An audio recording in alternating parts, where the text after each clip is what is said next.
Hi guys! ඉතින් ඔන්න අද මං ඔයාලට අරගෙන ආවේ කෑමක්. ඒ තමයි අද මගේ හස්බන්ඩ්ගේ බර්ත්ඩේ එක. ඉතින් මං හිතුවා ඔයාලත් එක්ක අද විශේෂ යමක් ෂෙයා කරගන්න ඕනී කියලා. හස්බන්ඩ් ඇත්තටම පැටිස් කන්න ගොඩක් කැමතියි මං හදන. ඉතින් මං හිතුවා අද පැටිස් හදලා එයාව සර්ප්‍රයිස් කරනවායි කියලා. ඉතින් අද මම හිතුවා ඔයාලත් එක්ක මං පැටිස් හදන විදිය ෂෙයා කරගන්න. ඉතින් ඔයාලත් කොහොමද පැටිස් හදන්නේ? ඔයාලට තව මොනවද එකට ඇඩ් කරන්න ඕන දේවල් කියලා මොන හරි කැමති දේවල් තියෙනවා නම් පහලින් කමෙන්ට් එකක් දාලා ලයික් එකක් දාලා ෂෙයා කරන්නත් අමතක කරන්න එපා.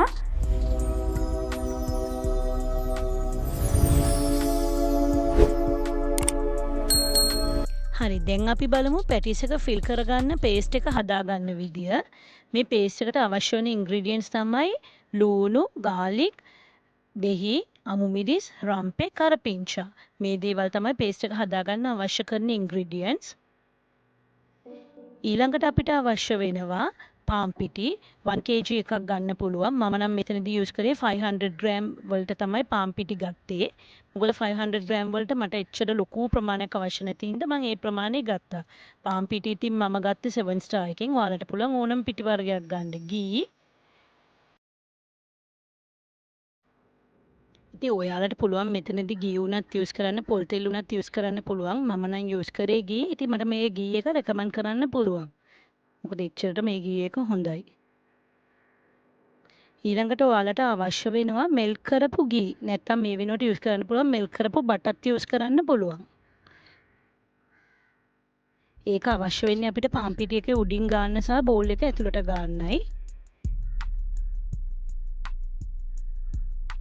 ඒ වගේම තමයි සැමන් එකක් අවශ්‍ය වෙනවා. සැමන් ඔයාලට පුළුවන් ජැක් මැකරල් ඉන්නෝ මොන හරි ඕගලන්ගේ කැමති පරිදි ඒ විදිහට යූස් කරන්න පුළුවන් සැමන් එකක්. බේකින් පවුඩර් අවශ්‍ය වෙනවා. මෝතා බේකින් පවුඩර් තමයි මම යූස් කරේ.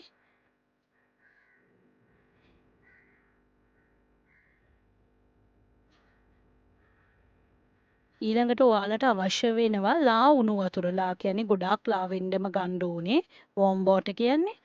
ඒ විදිහට කප් එකෙන් එකක් මම ගත්තා මේ වෙද්දි. ඒක අවශ්‍ය පරිදි අපිට තේ ඇලෙන්නේ නැති වෙන විදිහට පාවිච්චි කරන්න පුළුවන් වතුර.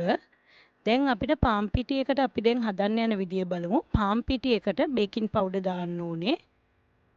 බේකින් පවුඩර් මම නම් ග්‍රෑම් 500කට පිටි ගත්තේ. පාන් පිටි ග්‍රෑම් 500ට බේකින් පවුඩර් මම දානවා තේ හැඳි භාගයක් වගේ දාන්න පුළුවන්.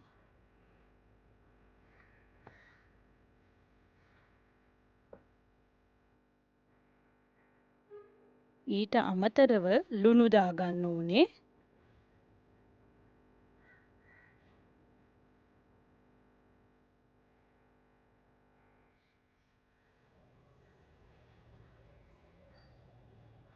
ලුණුත් ඔයාලගේ අවශ්‍ය පරිදි ලුණු නම් දාගන්න. ලුණු එහෙම ලොකුවට එකපාර දාගන්න යන්න එපා. නැත්නම් ටේස්ට් එක වෙනස් වෙනවනේ. ඊට අමතරව අර මං කිව්වේ ඉස්සල්ලාම අවශ්‍යයි කියලා ගී හරි මෙල්ටඩ් බටර් හරි කියලා. ගීත් මම මෙතනදී මෙල්ට් කරගෙන තමයි ගත්තේ. තේ හැඳි 4-5ක් විතර දාගන්න. බටර් උනත් මෙතනදී මෙල්ට් කරලා ගන්න පුළුවන්. එහෙමත් නැත්නම් පොල් තෙල් උනත් දාගන්න පුළුවන්. දැන් අවශ්‍ය ප්‍රමාණයට වතුර දාලා කෝප්පෙන් මන් දැම්ම කාලක් විතර ඉස්සලාම දාගත්තා. දාලා මේක හොඳට අනා ගන්න ඕනේ.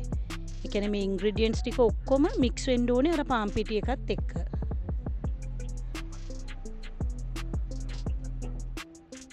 දැන් වතුර චුට්ට දාලා අපි මේක හිමීට අනාගමු.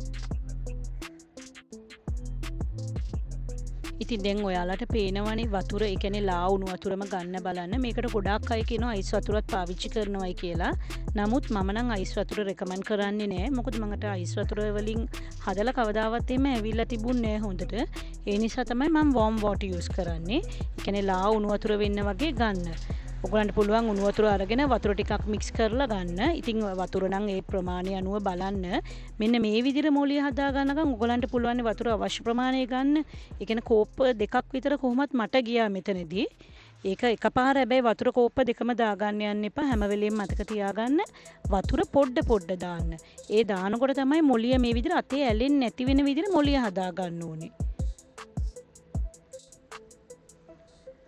ඉතින් දැන් මේ විදියට අතේ ඇලවෙන්නෙම නැති වෙන විදිහට මොලිය අනාගද්දී ඔයාලට පුළුවන් තව මං ට්‍රික් එකක් කියන්නම්. ඒක තමයි ඔයාලට පුළුවන් අතේ චූට්ටක් පොල් තෙල් හරි මෙල්ටඩ් බටර් හෝ ගී හරි යම්කිසි දෙයක් අතේ චුට්ටක් විතර ගා ගන්න. ගාලා ඒකත් මොලිය වටේට චුට්ටක් විතර ගා ගන්න මේ විදිහට මම මේ දැන් කරන විදියට. ඒ විදියට ගාලා මෙහෙම ආයේ මේක අනන්න. ඒ කියන්නේ මේක හොඳට මෝල්ඩ් එක හදන්න ඕනේ. මෝල්ඩ් එක එන විදියට මේම හදද්දී එතකොට තමයි මොලිය ලස්සනට හැදෙන්නේ. දැන් මේ විදියට අතේ ඇලෙන්නේ නැති වෙන විදියට මොලිය නීට් කරගත්තට පස්සේ ආයේ මේ විදියට නීට් කරලා ඒ කියන්නේ පොල් තෙල් ගාගත්තා හරි ගී ගාගත්තා හරි බෝල් එකකට මේ විදියට මොලිය දාන්න. දාලා ඉවර වෙලා උඩින් ආයේ මොලියේ චුට්ටක් විතර මම නම් ගී හරි මෙල්ටඩ් බටර් හරි ගානවා. ගාලා තෙත ටවල් එකක් දානවා මේ විදියට උඩින්. ඔයාලගේ කිචන් ටවල් එකක් යූස් කරන්න පුළුවන් මේකට. එහෙමත් නැත්නම් තෙත ටිෂු එකක් දාන්නත් පුළුවන්. ඒකත් තව ට්‍රික් එකක්. දැන් අපි අල සුද්ධ කරගමු. අල සුද්ධ කරගන්නකොට හැම වෙලෙම එවෙලෙම කරගන්න බලන්න. නැත්නම් අල සුද්ධ කරගන්නකොට අලවල කහට ගතිය හිටින්න බලනවනේ. එතකොට ඉතින් අර අපි හදන පේස්ට් එකටත් ඒක බලපාන්න පුළුවන්. ඒ නිසා ඉතින් අපි අරක ෆෝල්ඩ් එක කරලා තිබ්බට පස්සේ මොලිය තියනවා පැත්තකින්. තියලා අපිට පුළුවන් මේ වෙලාවේ අල සුද්ධ කරගන්න. දැන් මේ විදිහට අල සුද්ධ කරගෙන කොටුව හැඩයට කෑලි කපා ගන්න. ඔයගොල්ලන්ට කැමති විදිහකට ඒක අල තඹ ගන්න පුළුවන්. මම නම් ඉතින් මේ විදිහට ලේසි හින්දා ඉක්මනින්ම තඹ ගන්නත් පුළුවන් හින්දා මේ විදිහට කෑලි කොටුවට කපා ගන්නවා. ඉතින් මම මෙතනදි ගත්තේ අලගෙඩි දෙකක්.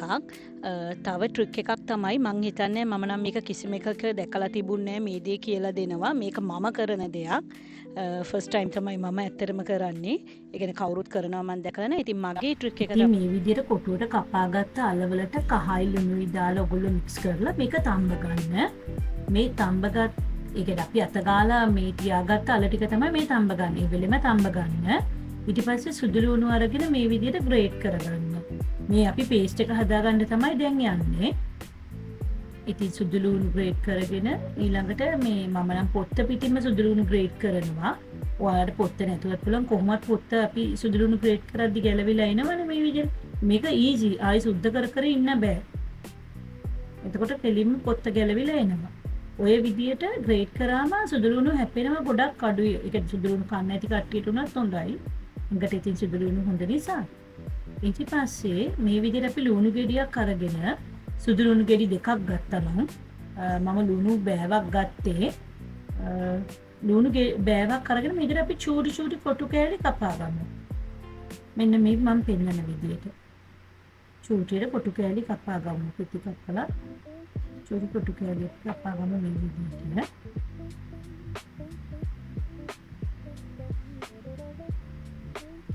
ලුණු ගෙඩියක් දානවා නම් ඇත්තටම හොඳයි. මොකද මේ බෑවකට වැඩි අපි අර ලුණු රසෙත් එකතු වුණාම මේක රසයිනේ. ඒ නිසා අපි ලුණු ගෙඩියක් මෙතනදි ගත්තේ. මම මේකට දැම්මේ ලුණු කන්න සමහර අය අකමැති නම් ඉතින් ලුණු බෑවක් වගේ පාවිච්චි කරාට කමක් නැහැ. ලුණු ගෙඩියක් දැම්මම නම් රසය ඉතින් වැඩි.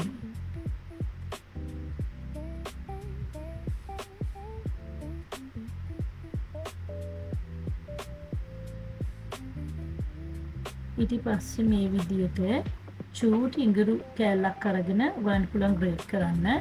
ඒකත් පොඩියට මේ විදිහට ග්‍රේට් කරගන්න. හැම වෙලෙම හීනියටම මේවා කරගන්න බලන්න. මොකද එතකොට අර මේ පොඩි ළමයි නම් ටිකක් ලුණු හිම හැපෙනකොට අර අප්පිරියයි වගේ කන්නේ නෑනේ ඒගොල්ලෝ.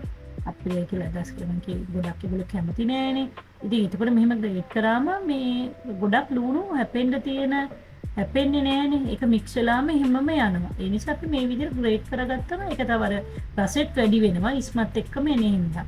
එතකොට මේ මිරිස් අමු මිරිස් කරලක් අරන් ලොකුවට කපා ගන්න. මොකද ඔයාලට පුළුවන් පස්සේ මේක අපි මික්ස් එක හදලා ඉවර වෙද්දි මේ අමු මිරිස් කරලා අයින් කරන්න පුළුවන්. ලොකු කට්ටිය කරනවා නම් අයින් කරන්න අවශ්‍ය නැහැ. ඉතින් නමුත් පොඩි ළමයිදී අමු මිරිස් කැපෙන හැපෙද්දී අමාරු හින්දා කරපිංච එතකොට පෙති 3ක් විතර කරපිංච කෑලි 3ක් අරගෙන මේ විදිහට හීනියට කපා ගන්න. කපලා දැම්මම ඒක රසය වැඩි සුවඳත් වැඩි වෙනවා.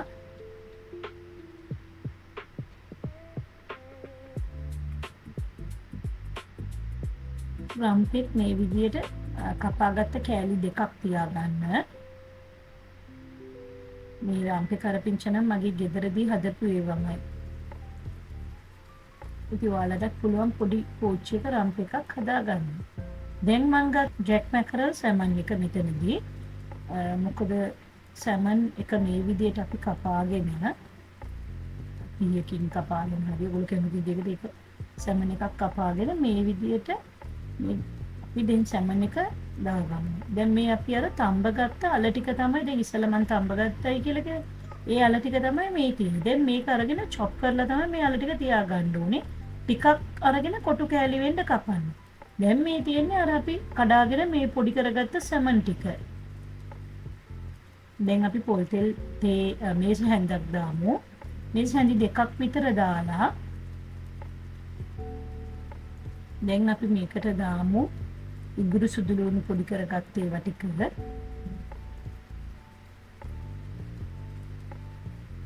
තෙල් එක පොඩ්ඩක් රත් වෙන්න තියන්න ඉස්සෙල්ලාම රත් වෙන්න තියලා පොඩියට බුබුලු වගේ එනකොට තමයි අපි මේ ඉඟුරු සුදු ලුණු පේස්ට් එක දාන්න ඕනේ. නැත්තම් සොගි ගතිය එනවා. ඒ නිසා දැන් අර අපි කපාගත්ත ඉන්ග්‍රීඩියන්ට්ස් ටික ඔක්කොම මේ අමුද්‍රව්‍ය ටික අපි මේ තෙල් එකට දාගමු. දාලා දැන් අපි ඒකට කහ ටිකක් දානවා. කහ තේ හැඳි භාගයක් විතර අපි මේකට දාගන්නවා. ගම්මිරිස් කුඩු තේ හැඳි භාගයක් විතර දානවා. ඊට අමතරව ඔයාලට පුළුවන් 3-5 තේ හැන්දක් විතර දාන්න. මොකද ඒකට ඒකින් ටේස්ට් එක නැචරලි අපිට අර ගන්න පුළුවන් ටේස්ට් එක එනවා ඒ විදිහටම. ඉතින් මේක තෙල් එකටම හැම වෙලේම උත්සාහ කරන්න දාන්න මේ දාන ටික. මිරිස් කුඩුත් මම තේ හැඳි කාලක් විතර දානවා. මොකද හේතුව මේ අර රසේ ඉන්නේටයි ඉතින් පාටයි ලස්සනයි රසේ. ඒ නිසා මිරිස් කුඩු හැබැයි ඔයගොල්ලෝ කැමති නෑ කියලා හිතනවා බබලා කන්න නැත්නම් මිරිස් කුඩු නොදාන්න පුළුවන් මෙතනදී. අර ලස්සනයි පාටයි ගන්න ඕනේ නම් ඉතින් මිරිස් කුඩු දැම්මට කමන්නේ. කෑලි මිරිසුත් තේ හැඳි කාලක් විතර දාන්න. ඒකත් ඔයාලගේ කියන්නේ රසය අනුව තමයි. මොකද බබාලා ගොඩක් පොඩි අය ඉන්නවනම් ඉතින් කන්නේ නෑනේ ගොඩක් මිරිස්. ඒ නිසා දැන් මෙතනදී සැමනුත් එකතු කරගන්න මේ විදිහට අපි පොඩි කරගත්ත සැමන් ටික. සැමන් එකේ වතුර බේරලා හොඳට සැමන් ටික පොඩි කරගෙන දැන් සැමන් එක දානවා. දාලා මේ ටික ඔක්කොම හොඳට මික්ස් කරගන්න ඕනේ. හොඳට මික්ස් වෙන්න ඕනේ මේ ටික මේ අර ටෙම්පරාදුවත් එක්ක බෙදෙන්න. ඒත් එක්කම අර අපි පොඩි කරගත්ත කොටුවට කපාගත්ත අල කෑලි පොඩියට කපාගත්ත අල කෑලි ටිකයි දාලා ඒත් එක්කම ඒ ටිකත් හොඳට මික්ස් කරන්න මේ අපි හදන්න යන පේස්ට් එකට.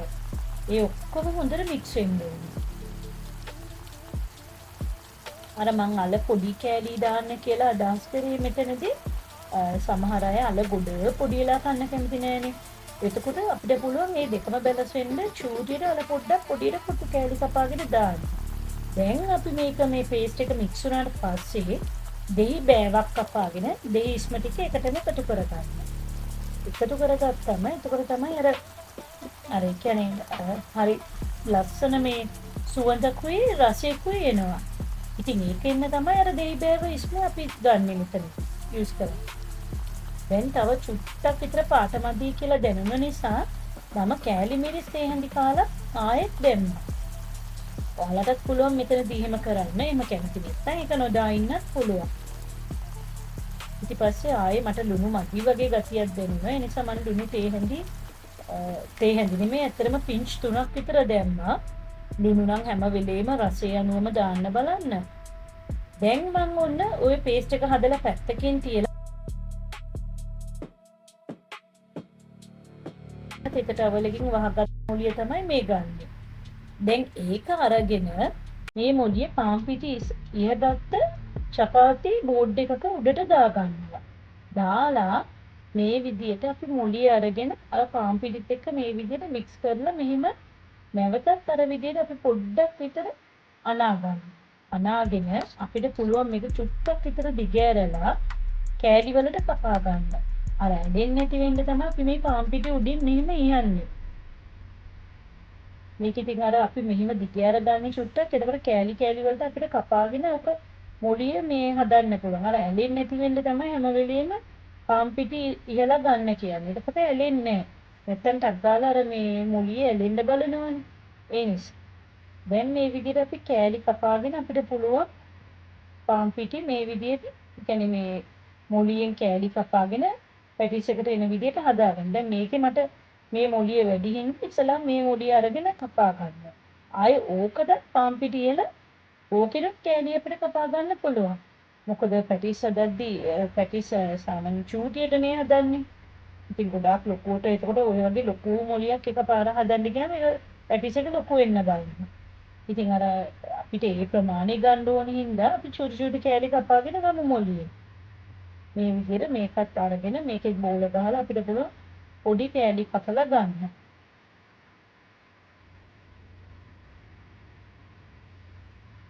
දැන් අපි මේ විදිහට දිගෑරලා පැටිස් එකේ ඒ කපාගත්ත මොලිය මෙහෙම දිගෑර ගමු රවුන්ඩ් කෑලි ටික.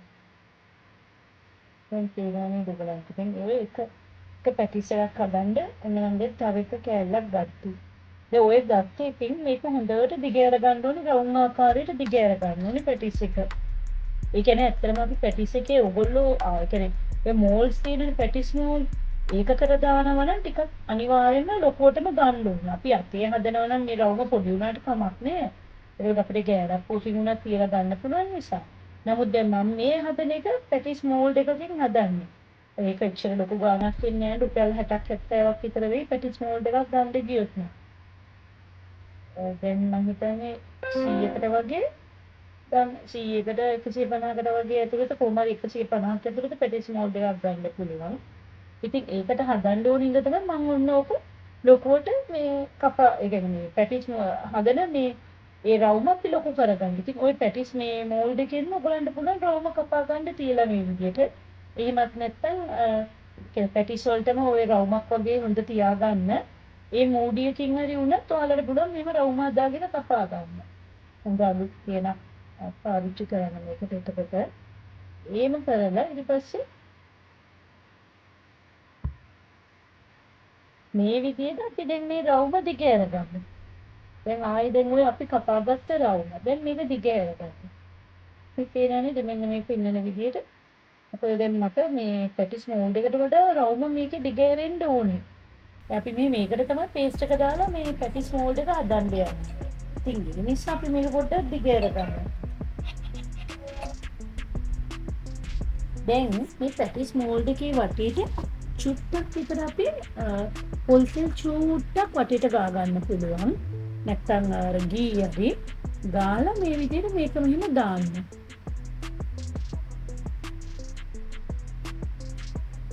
තේනවනේ දෙකින ගානටම ගන්න එපා ලොකු කරලා. දැන් පුළුවන් මෙන්න මේ විදිහට පේස්ට් එක මැදට දාන්න. මම මේ දාන විදිහට මට ටේබල් ස්පූන් 2ක් වගේ මම දැම්මේ පේස්ට් එකකින්. ඉතින් මේක දාලා ඉවර වෙලා දැන් අපි මේක මේ විදිහට නවා ගන්න. නැවුවම ඔන්න ඔය වැඩි කොටස ඔයගලන්ට පේනව නේද? ඒ වැඩි කොටස ඔය විදිහට ලස්සනට ඔතනින් ඔහම ගන්න. දැන් බලන්නකො මේක එන ලස්සන කොහොමද කියලා. හරිම ලස්සනට එනවා පැටිස් මේ එක අපිට ඒ කියන්නේ කඩින් හදනවා වගේම ලස්සනට එනවා. ඔය තියෙන්නේ බලන්න මේකේ තියෙන ලස්සන දැන් කොහොමද කියලා. හරි සොෆ්ට් එකට තින් ලේයර් එකක් විදිහට තියෙනවා. මොකද නැත්තම් සමහර පැටිස් තියෙනවනේ පැටිස් එකට පේස්ට් එකට වඩා මෝල් ඒ කියන්නේ පාන් පිටි ගතිය වැඩි. අපි ගොඩක් වෙලාවට කියන්නේ පාන් පිටි ගුලියක් වගේ හවු වෙනවා කියලා. ඉතින් මේ විදිහට හැදුවම තින් ලේයර් එකකට මේ පැටිස් ගුලියක් වෙන්නේ. දැන් මම ඔයාලට පෙන්නනවා මේ ගෑරප්පෙන් කරන එක. ගෑරප් උඩ පාන් පිටි චුට්ටක් ගාගෙන මේ විදිහට අපි මේ ආකාරයෙන් මේ ඇඟිලි තුඩු වලින් මෙහිම තියෙනවා ගෑරප් එක. ඔය විදිහට ගැටි තියාගන්න. මේ අතින් හදපු පැටිස් එකක්. ඒ කියන්නේ මෝල්ඩ් එකක් මොකුත් නැතුව මේ විදිහට දිගෑරලා මැදින් පේස්ට් එක තියලා තමයි මේක හදාගන්නේ. ඊට පස්සේ අවසාන කොටස අර විදිහටම අලව ගන්නවා මේ දෙක කියලා මෙහෙම වෙත ගන්න. ඉතින් ඔන්න දැන් මෙහෙම තියෙන චුට්ටක් පාන් පිටි යන්න ඔයගොල්ලෝ ෆ්‍රිජ් එකකට දානවනම් අනිවාර්යයෙන්ම පාන් පිටි චුට්ටක් විතර ඉහලා දාන්න. මොකද නැත්තම් මේ දෙක එකකට එකක් ඇලෙන්න බලනවා. දැන් ඔන්න තෙල් අවශ්‍ය ප්‍රමාණයට දාගන්නවා. පොල් තෙල් බෝතලින් භාගයකට අඩුයි. ඇත්තටම 3 කාලක් විතර තමයි මම මෙතනදී පාවිච්චි කරේ. දැන් දාලා මේ තෙල් එක හොඳට බෙදෙන්න දෙන්න. බෙදෙන්න දුන්නම චූටි පාන් පිටි කෑල්ලක් දාලා බලන්න තෙල් එක තත් වෙලාද නැද්ද කියලා. ඉතින් මේකත් තව ට්‍රික් එකක්. දැන් ওই දාන තෙල් පාම්පිටි කෑල්ල උඩට එනවයි කියන්නේ එතකොට තෙල්ලත් හරි. ඒ කියන්නේ දැන් අපිට පැටිස් එක බෙද ගන්න පුළුවන් මේ තෙල් එකට දාලා. ඉතින් ඔන්න බලන්නකෝ දැන් මේ ඔන්න මේ මන් දාපු පාම්පිටි කෑල්ල උඩට ආවා. දැන් ඒ කියන්නේ තෙල් එකේ මට පැටිස් එක බෙද ගන්න පුළුවන්. නැත්තම් අපි හැම වෙලේම එකපාර තෙල් දාලා දැම්මොත් පැටිස් සොගී ගතියට එනවා. ඒ කියන්නේ පෙඟිලා නිකන් අර අමුතු විදියකට එන්නේ. ඒ නිසා දැන් ඔන්න දැන් මම මේ පැටිස් එක බෙද ගන්නවා. ඉතින් අර කැඩෙන්නේ නැතුව ලස්සනට එන්න එක හේතුවක් තමයි ওই ට්‍රික් එක. දැන් මුකුත් කැඩෙන්නේ නැති වෙන්න අපි වතුර කියන්නේ මෙහෙම වතුර මුකුත් තියන්නේ නැත්. දාලා පිටක් නැති වෙන්න එපා. නැත්තම් මේ තෙත ගේද්දිත් මේ විදියට තෙත ගතිය නැති වෙන විදියට තියලා ගත්ත වේලු ඒ කියන්නේ ඩ්‍රයි වෙලා තියෙන ඔයගලන්ට මොකක් හරි හැන්දකින් හෝ යම් කිසි දෙයකින් දාලා මේක උඩටත් තෙල් වගේ ගැඹුරු තෙලේනේ අපි බදින්නේ. ඉතින් බදිනකොට මේක උඩටත් තෙල් ගෑවෙන විදියට දාන්න. එතන තෙල් වැහෙන මට්ටමට දාන්න. දාලා දැන් ඔයාලට පුළුවන් මේ විදියට පැටිස් ටික බෙද ගන්න. ඉතින් හිමීට චුට්ටක් විතර බෙදුනට පස්සේ පොඩි හැන්දක් අරගෙන එහෙමත් නැත්නම් මේ වගේ තෙල් බේරන එකක් එක්කම තියෙන හැන්දක් අරගෙන ඔයාලට පුළුවන් මේක හිමීට එහාට මෙහාට පෙරලන්න. දෙපැත්ත බෙද ගන්න පුළුවන්. ඉතින් ඔක රන්වන් පාට වේගෙන එනකොට ඔයාලට පුළුවන් තෙල් බේරලා මේ විදියට දාන්න.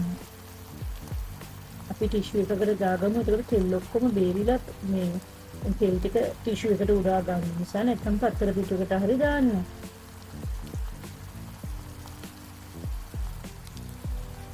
ඉතින් ඔහොම දෙපැත්ත පෙරලා බෙදලා රන්වන් පාට වුණ ගමන් ගන්න. නැත්නම් කළු වෙන්නත් දෙන්න එපා. රන්වන් පාට වෙනකොට ඔයගලන්ට තේරෙනවනේ දැන් මේ ඇති කියලා. මන් දැන් මේ පෙන්නන ගානටම ගන්න. එතකොට පැටිස් එක හොඳට ගානට එනවා. මොකද එළියට එද්දි ඒක එතකොට ටිකක් වෙලා යනකොට පාට තව චුට්ටක් තද වෙන්න බලනවා. ඒ නිසා දෙපැත්ත පෙරලලා මේ විදිහට ලස්සනට බැඳලා අනිත් එක තව දෙයක් මතක තියාගන්න. මේක බදිනකොට ඔගොල්ලෝ ගින්දර ෆුල් ගින්දර දාලම මේ මීඩියම් හීට් එකේ බදින්න එපා. ඔගොල්ලෝ ගින්දර ගොඩක් දාලා තමයි බදින්න ඕනේ. මොකද අඩු ගින්දරේ බැද්දොත් පැටිස් එක හොඳට එන්නේ නැහැ.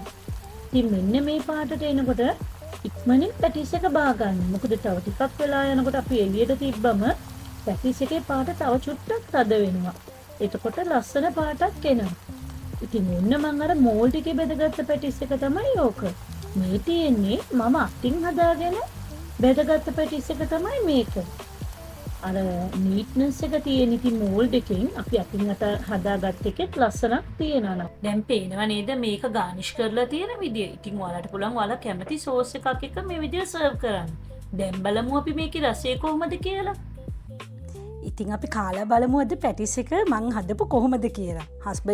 හබි දුවනන් දැන් මේ වෙලාවේ දෙන්න නම් කාලා රහයි කිව්වා. බලමුකෝ මම ටේස්ට් කරලා කොහොමද මේක කියලා.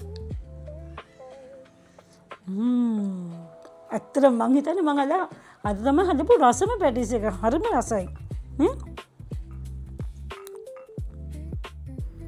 ඉතින් ආයෙත් මේ වගේ කුකින් වීඩියෝ එකක් අරගෙන මම ඔයාලව හමු වෙන්න එන්නම්.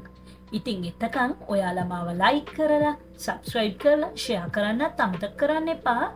ඒ වගේම ඔයාලා හදලා ඔයාලගේ එක්ස්පීරියන්ස් කොහොමද කියලා පාලින් කමෙන්ට් එකක් දාන්න අමතක කරන්න එපා. තව මොන හරි මේ ගැන මොන හරි දෙයක් දැනගන්න තියෙනවනම් ඒත් කමෙන්ට් එකක් පල්ලෙහෙන් දාන්න. මම ඒකට අනිවාර්යෙන්ම රිප්ලයි එකක් දානවා. එහෙනම් මම ගිහිල්ලා එන්නම්. සුබ දවසක් හැමෝටම.